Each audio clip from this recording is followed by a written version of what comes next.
এক বাল্য বিধবা কিভাবে তার ভালোবাসার মানুষটিকে ভালোবেসে গেছে, অথচ সংযমের সাথে ভালোবেসে গেছে। কোনো কলুষতা তার ভালোবাসার মধ্যে লাগাতে দেয়নি। এপারে সে মিলতে না পারুক, পরপারে মিলতে পারবে এই আশ্বাস গল্পটার মধ্যে দিয়ে গেছে এবং করেছেও তাই। এই গল্পটি যদি প্রথম থেকে শেষ পর্যন্ত শোনো তাহলে এর মর্ম বুঝতে পারবে।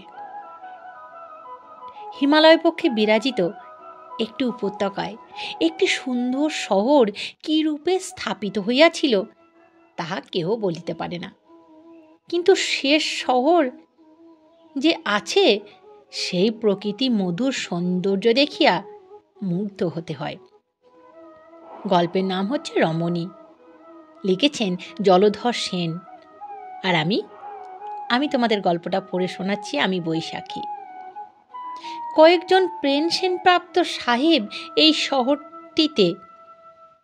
স্থানটিতে বাস্তুভিটা নির্মাণ করিয়াছে। সেই কারণে শহরটিতে বিস্তর শ্বেতাঙ্গ পুরুষ ও মহিলা সমাগম হইত। সিমলায় যখন মরশুম পড়ে এখানকার জনকোলাহল তখনই বেড়ে ওঠে।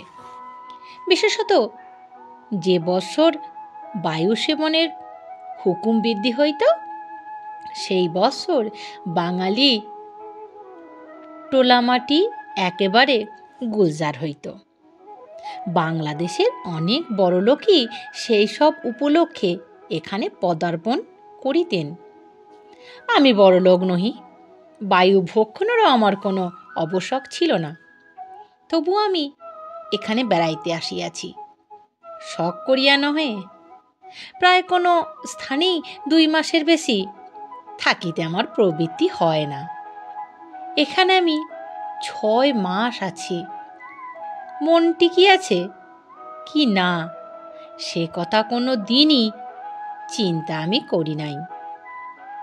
একটি ক্ষুদ্র বাংলো আমার বাসগৃহ। দূরে অরণ্য, বইতে বায়ুর হিল্লোল আসিয়া পুরাতন সুখের স্মৃতি মনের মধ্যে জাগাইয়া যায়। মধ্যে মধ্যে অরণ্য কুসুমের সৌরভে আমার বাংলোখানি আচ্ছন্ন হয়ে যায় এবং বাতায়নের পথে গিরিশৃঙ্গের সহিত ধূমকান্তি মেঘের আলিঙ্গন দেখিতে দেখিতে যেন কোনো দূর স্বপ্নরাজ্যে ভাসিয়া যাই।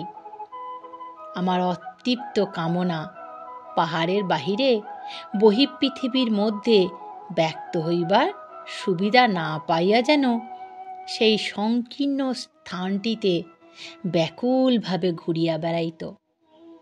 কিন্তু আমার কি হইয়াছে আমি ঠিক বুঝিতে পারি না। বাংলোয় আরও 2টি শ্রেণীর সহিত আমি একত্র বাস করি। একজন সেই দেশীয় একটি ভৃত্য, নাম লক্ষিয়া। সে কিন্তু বহুরূপী, কখনো ভৃত্য, কখনো পাচক, কখনো দারোয়ান, আর ডালিগিরিও সে তাহাকে 2-1 বার করিতে হয় নাই তাহা আমি বলিতে পারি না।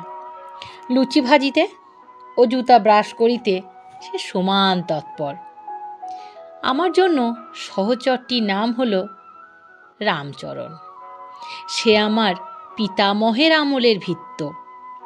রামচরণের বাল্যজীবনের ইতিহাসটি করুণ সিক্ত। সে আমার পিতার বয়সী। সে যখন আমাদের বাড়ি আসিয়াছিল শুনিয়াছিলাম তখন তাহার বয়স 13 বৎসর। এখন তাহার পেনশন লইবার বয়স হইয়াছে, 55 উত্তীর্ণ হইয়াছে। কিন্তু সে শেষ দিন পর্যন্ত আমাদের পরিচর্যা করিবে এইরূপ সংকল্পই স্থির করিয়াছে। পিতামহ আশ্রিত বৎসল ছিলেন। তিনি রামচরণকে একটি বাড়ি দিয়াছিলেন। রামচরণের বিবাহ তিনি দিয়া যান, কিন্তু হতভাগ্যের গাস্থ্যর্য সুখ স্থায়ী হয়নি। রামচরণের হস্তে তাহার পত্নী মুক্তকেশী একটু পুত্র সন্তান উপহার দিয়া বিধাতার আহ্বানে পৃথিবী ছাড়িয়া চলিয়া গেল। মাতৃহীন শিশুটিকেও বাঁচাইতে পারা গেল না। রামচরণ অশ্রু মুছিয়া আমার পিতামহের কাছে আসিয়া বলিল, জ্যাঠামশাই, সংসার ধর্ম সব শেষ করে এসেছি, এই ঘরের চাবি নেন, আমার আর ঘরের দরকার নেই, বৈঠকখানার এক কোণেই পড়ে থাকব। পিতামহ কথাটা বুঝিলেন। দাস দাসীর বেদনাবোধের শক্তি নষ্ট করিবার মতো বুদ্ধি তাহার ছিল না। তিনি বলিলেন, কি বলবো বাবা, তোকে সংসারী করাবার জন্য আমরা যথাসাধ্য করেছি। শোক কিঞ্চিৎ পুরাতন হইলেও তাহার অনেক শুভাকাঙ্ক্ষী পরামর্শ দিয়াছিল, আর একটি দ্বার পরিগ্রহ করিলে তাহার সংসার ধর্ম পুনর্বার বজায় হইতে পারে। রামচরণ সে কথার কোনো উত্তর দিত না। সে আমার ভগিনী সুরবালাকে কোলের মধ্যে টানিয়া লইয়া বলিত, এদের নিয়েই আমার সংসার। আমি সূতিকা গৃহ হইতে বাহির হইলে রামচরণ আমাকে কোলে তুলিয়া লয়। সংসারে আনিয়া মাতৃকোর হইতে সর্বপ্রথম তাহার কোলেই আশ্রয় লাভ করি আমি। মা আমার স্বর্গে গিয়াছেন, এখনো তো সময় রামচরণের স্নেহের কোলে মাথা রাখিয়া দগ্ধ জীবন শান্ত করি। রামচরণের নিকট আমি এখনো খোকা বাবু।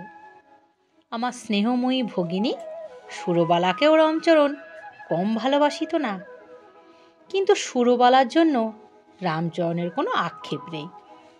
সুরবালাকে রামচরণ ননি বলিয়া ডাকিত। ননির জন্য সময় সময় তাহার মন কেমন করিত, কিন্তু ননির সম্পদে সে নিশ্চিন্ত। আমার ভগিনী প্রতি ভরেশবাবু একজন ডেপুটি, দুই হস্তে উড়াইয়াবার মতো পৈতৃক সঙ্গতি বা সম্পত্তি থাকা সত্ত্বেও তিনি যে কেন চাকরি করিতেন সে রহস্য আমি কখনো ভেদ করিবার চেষ্টা করি নাই। বোধ করি রায় বাহাদুর খেতাবই তাহার একমাত্র লক্ষ্য নহে। যা হোক, সুরবালা যোগ্য পাত্রেই পড়িয়াছে। সুরবালা সংসারের কর্ত্রী। আমার ডেপুটি ম্যাজিস্ট্রেট ভগ্নিপতি তাহাকে তাহার উপরওয়ালা ম্যাজিস্ট্রেট অপেক্ষা অধিক ভয় করিতেন। আমি যে দিনের কথা বলিতেছি সেই দিন বৈশাখ মাস। অপরাহ্নে হঠাৎ মেঘ করিয়া বৃষ্টি আসিল। বাংলোয় শীর্ষগুলি বন্ধ করিয়া আমি একখানা নেয়ারের খাটে শুইয়া শূন্য দৃষ্টিতে ঘরের কড়িকাঠের দিকে চাহিয়া কি ভাবিতেছিলাম তাহা তখন কেহ আমাকে জিজ্ঞাসা করিলেও বলিতে পারিতাম না। রামচরণ আমার মাথার কাছে বসিয়া দেশে আমাদের বাগানে এবার কি পরিমাণে আম ফলিয়াছে তাহারই আলোচনা লইয়া ব্যস্ত ছিল। সে কথা দুই একবার আমার কর্ণে প্রবেশ করিল। শেষে রামচরণ উঠিয়া একটি জানলা খুলিয়া দিল। একটা জলের ঝাপটা ঘরের মধ্যে প্রবেশ করিল।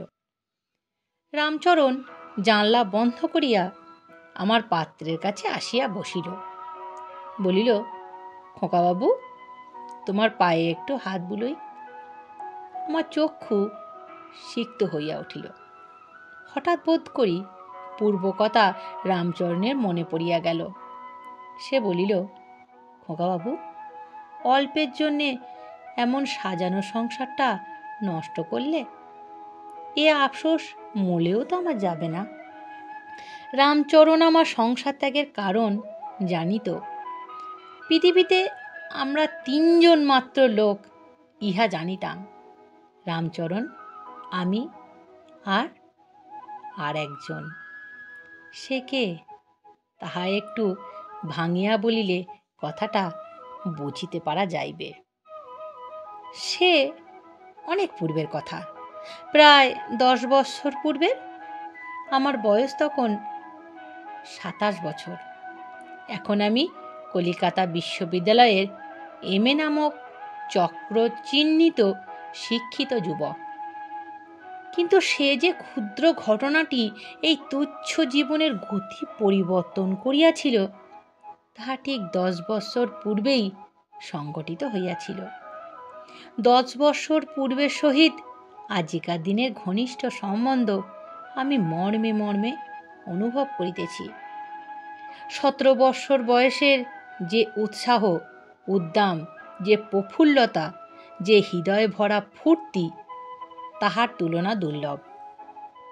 বর্ষা জলপুষ্ট লতার শ্যামলতা, প্রভাত পদ্মের বর্ণের অরুণিমা, শরতের পূর্ণচন্দ্রের শুভ্র কিরণের জ্যোতিকার হাসি, এ সকল অনেকবার দেখিয়াছি, কখনো কখনো মুগ্ধও হইয়াছি। কিন্তু নারী মুখের সৌন্দর্য কি, তাহা এখন ঠিক বুঝিতে পারিলাম না। যে সৌন্দর্য চিরদিন চিত্তকে মরীচিকার মতো উৎক্ষিপ্ত করিয়া শূন্যে মিশিয়া যায়, তাহার মহিমা এখনো আমি অনুভব করিতে পারি নাই। 17 বৎসর বয়সে এলে পাশ করিয়া আমি সুরবালার শ্বশুরবাড়ি যাই। সুরবালার বয়স তখন 15 বৎসর। তাহার 1 বৎসর পূর্বে সুরবালার বিবাহ হইয়াছিল। আমার ভগ্নিপতি ভবেশবাবু তখন বিএ পাশ করিয়া প্রেসিডেন্সিতে এমএ পড়িতেন। পূজার ছুটিতে তিনি বাড়ি আসিতেন। আমি পূজার অবকাশে সুরবালাকে দেখিতে তাহাদের বাড়ি গিয়াছিলাম। আমি ভবেশবাবুর বাড়ি উপস্থিত হইলে ভবেশবাবু আমাকে আদর করিয়া এক্কেবারে অন্দরমহলে লইয়া চলিলেন। তাহার শয়নকক্ষে দুখানি চেয়ারে আমার মুখোমুখি হইয়া গল্প করিতেছি।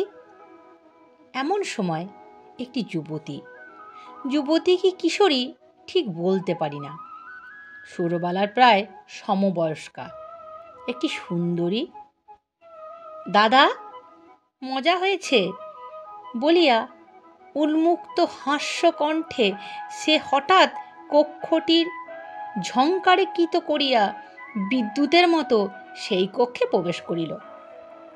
হঠাৎ আমাকে দেখিয়া মুখখানি লাল করিয়া থমকিয়া দাঁড়াইল। তাহার হাসি ও ব্যাকুলতা মুহূর্তের মধ্যে অদৃশ্য হইল। এক মুহূর্ত সেখানে দাঁড়াইয়া মুখখানি নত করিয়া অত্যন্ত অপ্রস্তুতভাবে গৃহ হইতে চলিয়া গেল। তাহার দাদা তাহাকে ফিরাইবার জন্য কতবার ডাকিলেন, দ্বার পর্যন্ত অগ্রসর হইয়া তাহাকে ডাকিলেন, সুন্দরী ফিরিল না। ভবেশবাবু বলিলেন, রমণীর বড় লজ্জা, তোমাকে দেখেও লজ্জা। তাহার হাস্যময় মুখখানি হঠাৎ গম্ভীর হইয়া উঠিল। আমি জানিতাম রমণী কে। রমণী ভবেশবাবুর কনিষ্ঠা সহোদরা।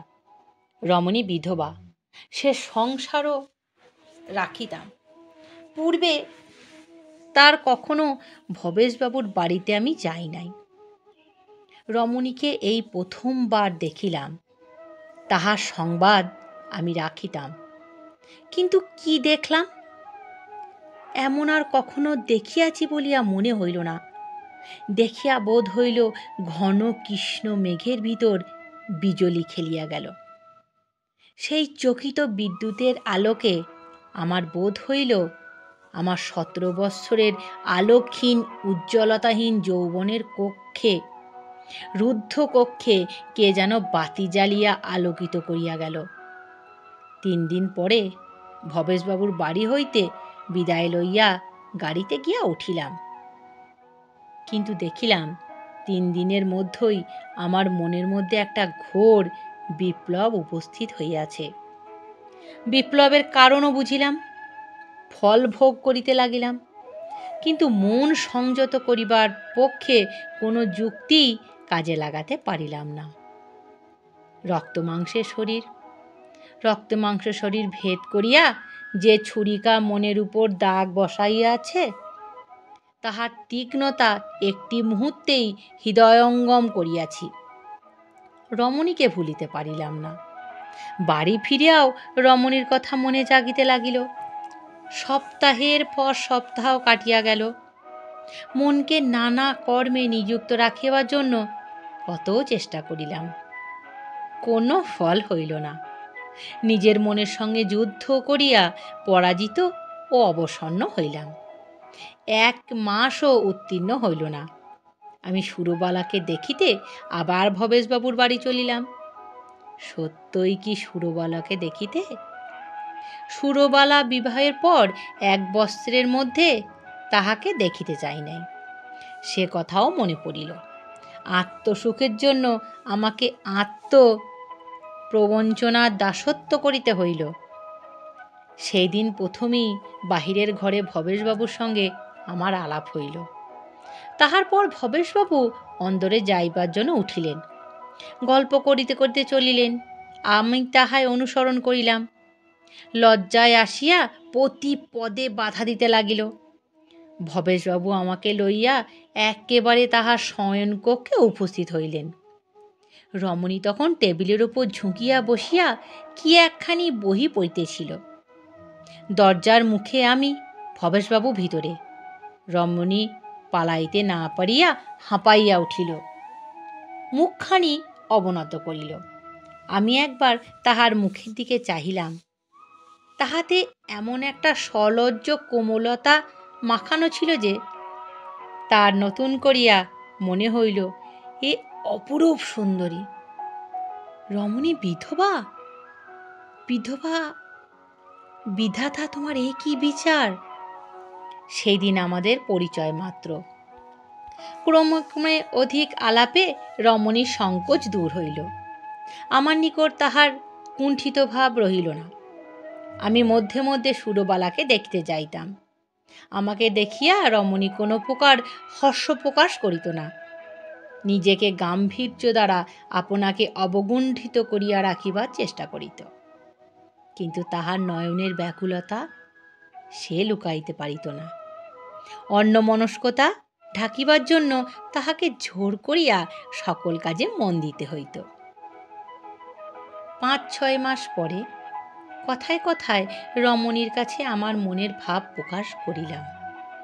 রমণী ধীরভাবে সকল কথা শুনিল, কোনো উত্তর করিবার ইচ্ছা প্রকাশ করিল না, মাথা নিচু করিয়া চলিয়া গেল। যাইবার সময় কেবল সে দীর্ঘ নিঃশ্বাস ফেলিয়া চলিয়া গেল।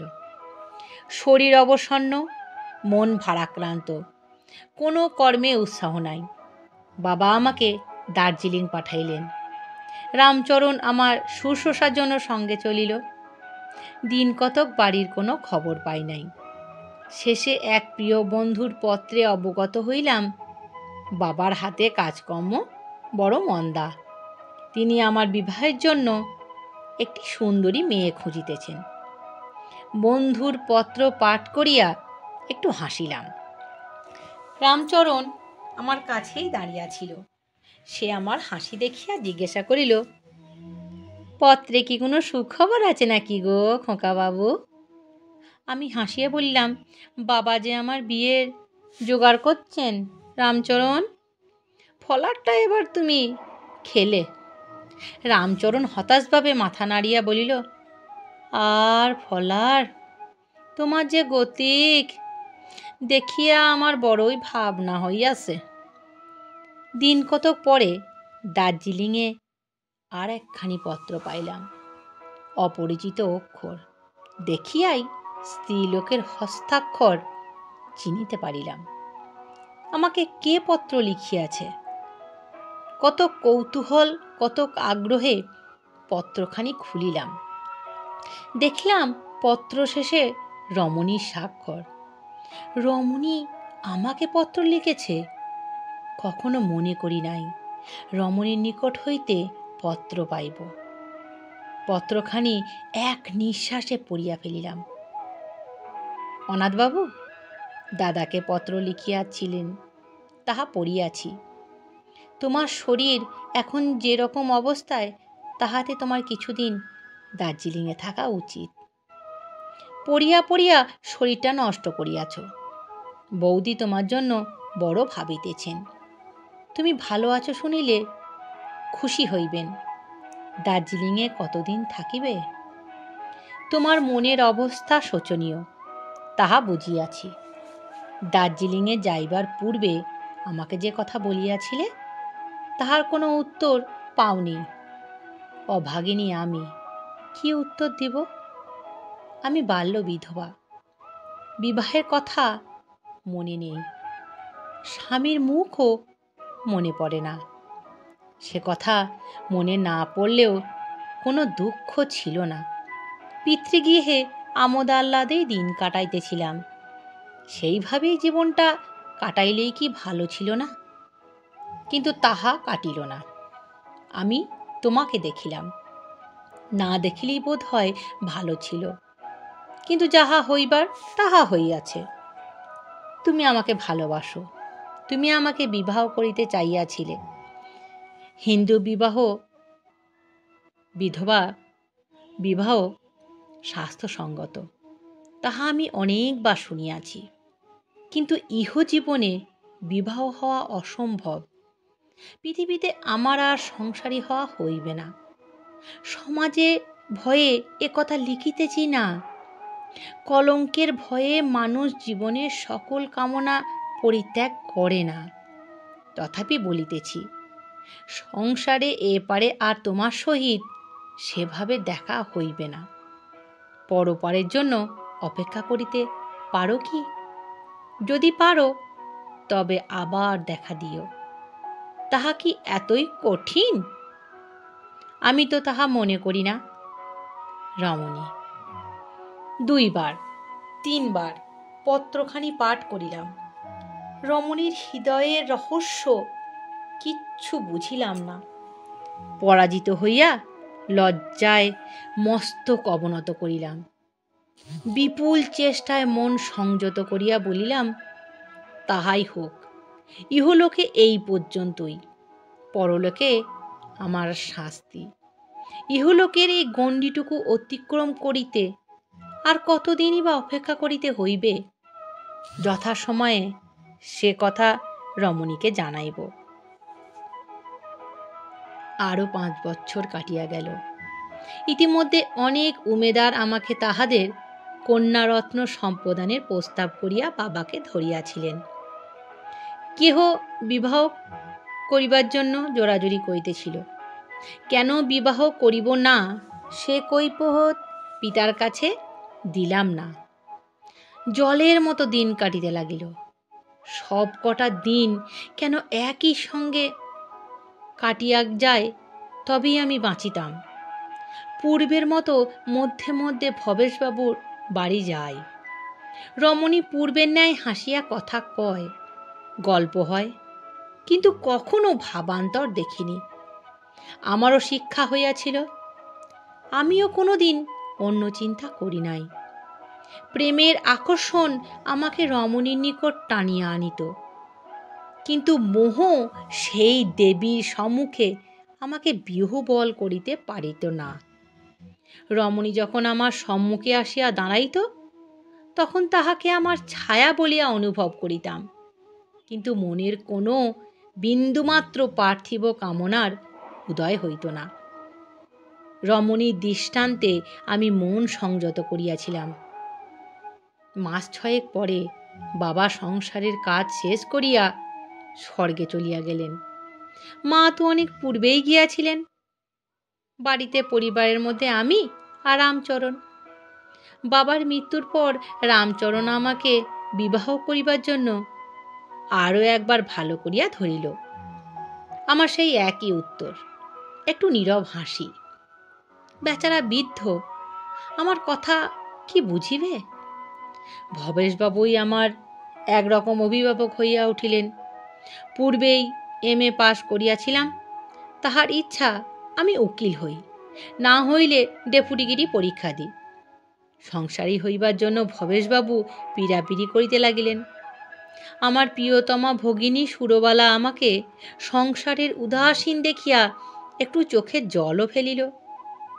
আমি কখনো দেশান্তরে ঘুরিয়া বেড়াই, কখনো কয়েক মাস নির্জনে পড়াশোনা করি। জীবন যখন বড় বৈচিত্র্যময় বলিয়া মনে হয়ে ওঠে, তখন ভবেশবাবুর বাড়িতে গিয়া সুরবালার 2 বৎসরের ছেলে বুড়োকে কোলে পিঠে লইয়া আমোদ প্রমোদ করি। একদিন অপরাহ্নে বাড়িতে বসিয়া পড়াশোনা করিতেছি, এমন সময় ভবেশবাবুর একটা পত্র পাইলাম। 3 দিন হইছে রমণীর খুব জ্বর, বিকারের লক্ষণ প্রকাশিত হইয়াছে। আমি আর স্থির থাকিতে পারিলাম না। সেই দিনই রমণীকে দেখিতে ভবেশবাবুর বাড়ি যাত্রা করিলাম।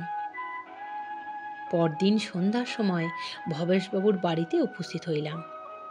রমণীর শয়নকক্ষে উপস্থিত হইয়া দেখিলাম ভবেশবাবু ও সুরবালা রমণীর শয্যাপ্রান্তে গম্ভীরভাবে বসিয়া আছেন। ডাক্তার আধ ঘণ্টা পূর্বে রমণীকে দেখিয়া গিয়াছে।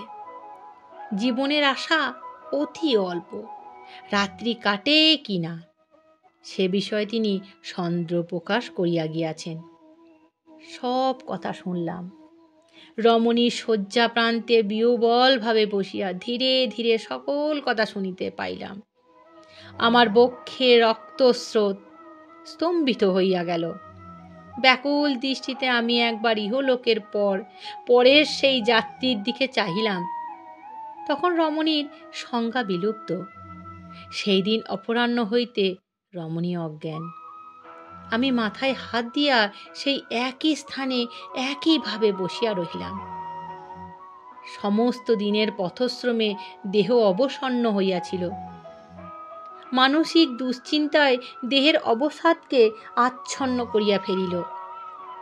রাত্রি প্রায় 1টার সময় একবার রমণীর জ্ঞান ফিরিল।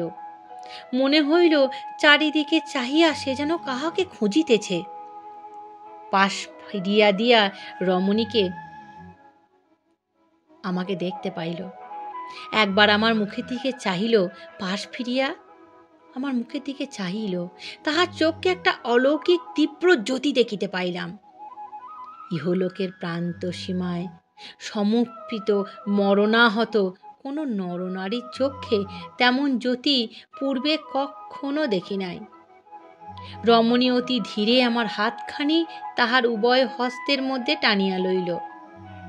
একবার তাহার ওষ্ঠ নড়িল, যেন কি বলিবার চেষ্টা করিতেছিল, কিন্তু কথা ওষ্ঠ অতিক্রম করিতে পারিল না।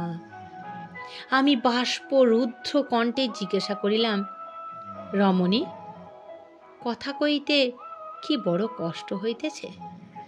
রমণী ক্ষীণ স্বরে বলিল, কষ্ট না, কষ্ট কিছুই না।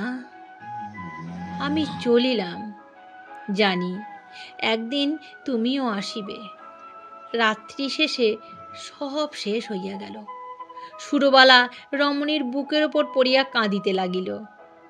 রমণীর মৃত্যুর ছায়াচ্ছন্ন পাণ্ডুর মুখের দিকে আমি আর চাহিতে পারিলাম না।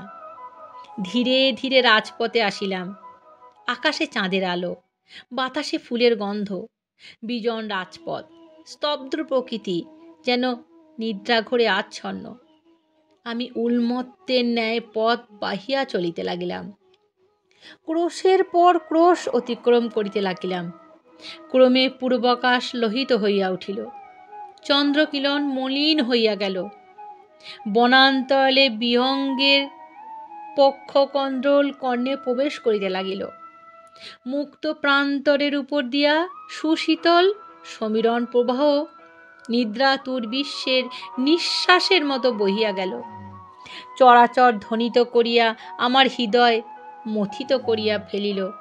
কেবল একটা কথা আমার কর্ণে প্রবেশ করিতে লাগিল, আমার সময় নেই, আমি চলিলাম। যেন রাত্রি উষার রক্তিম অঞ্চলে মুখ ঢাকিয়া বলিতেছে, আমার আর সময় নেই, আমি চলিলাম। আকাশের চন্দ্র পশ্চিম গগনে ঝুঁকিয়া পড়িয়া ম্লান দৃষ্টিতে ধরণীর দিকে চাহিয়া বলিতেছে, আমার আর সময় নেই, আমি চলিলাম। নৈশ বায়ু বৃক্ষপত্র কম্পিত করিয়া, শুষ্ক পত্র উড়াইয়া খোলা মাঠের উপর দিয়া ছুটিয়া চলিতে চলিতে বলিতেছে, আমার আর সময় নাই, আমি চলিলাম। জীবজগতের সুপ্তি যেন পূর্ব দিকে অঙ্গুলি প্রসারণ করিয়া অস্ফুট স্বরে বলতেছে, আমার আর সময় নেই, আমি চলিলাম। আমার জীবনের দিন কবে আসবে, কবে আমার জীবনের দিন ফুরাইবে, কবে আমি এ কথা বলিতে পারিব। সমস্ত দিন পথে পথে কাটিয়া গেল।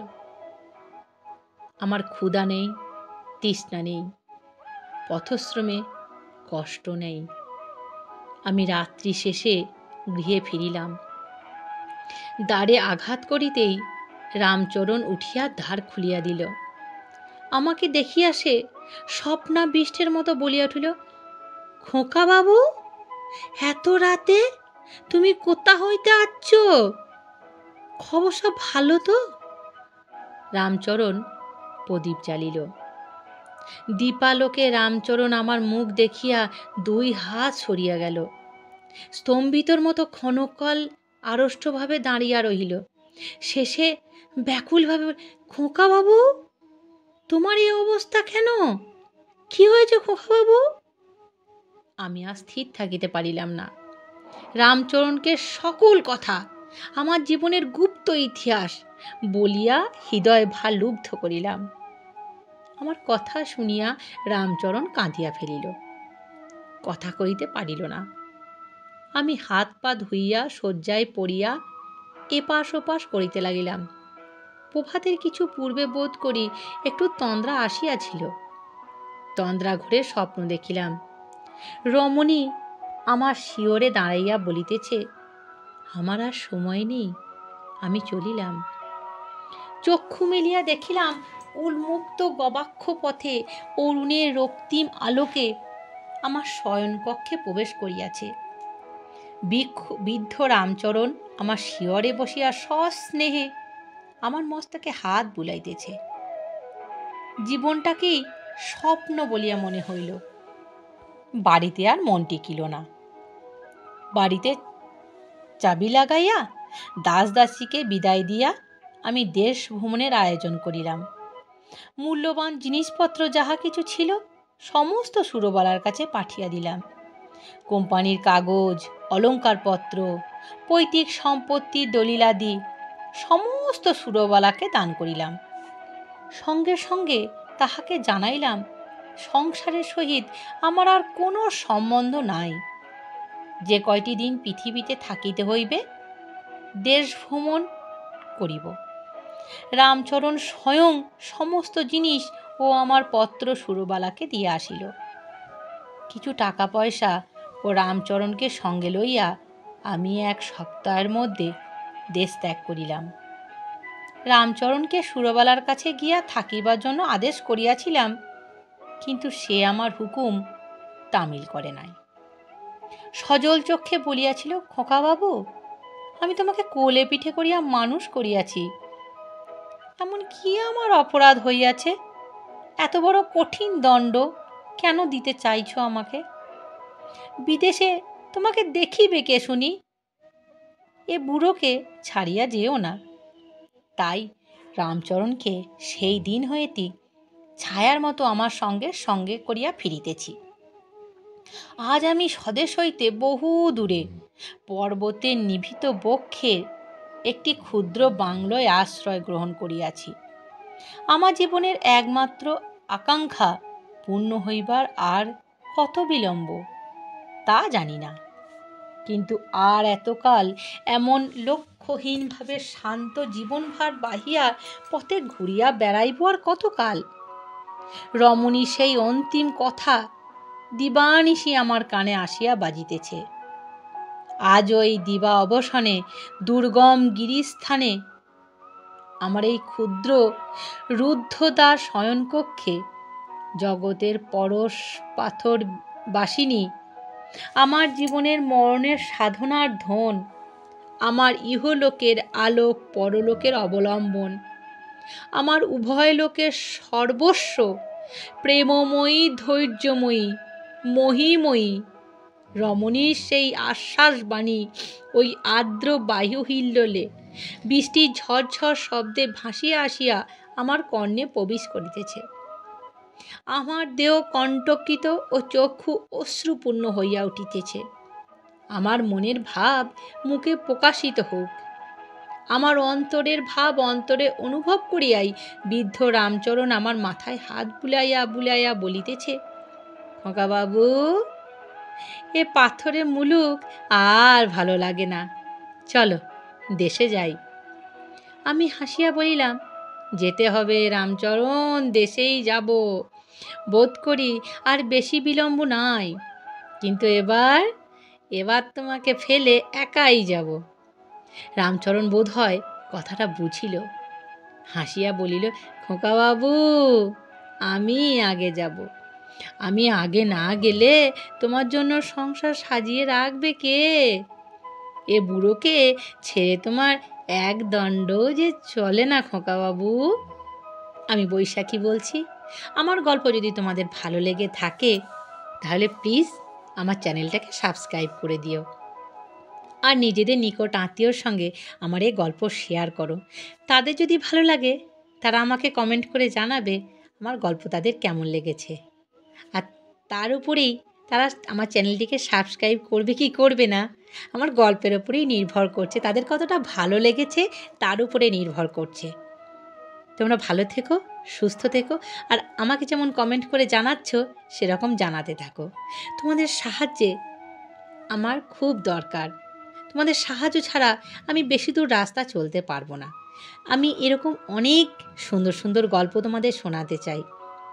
ভালো থেকো, সুস্থ থেকো, নমস্কার।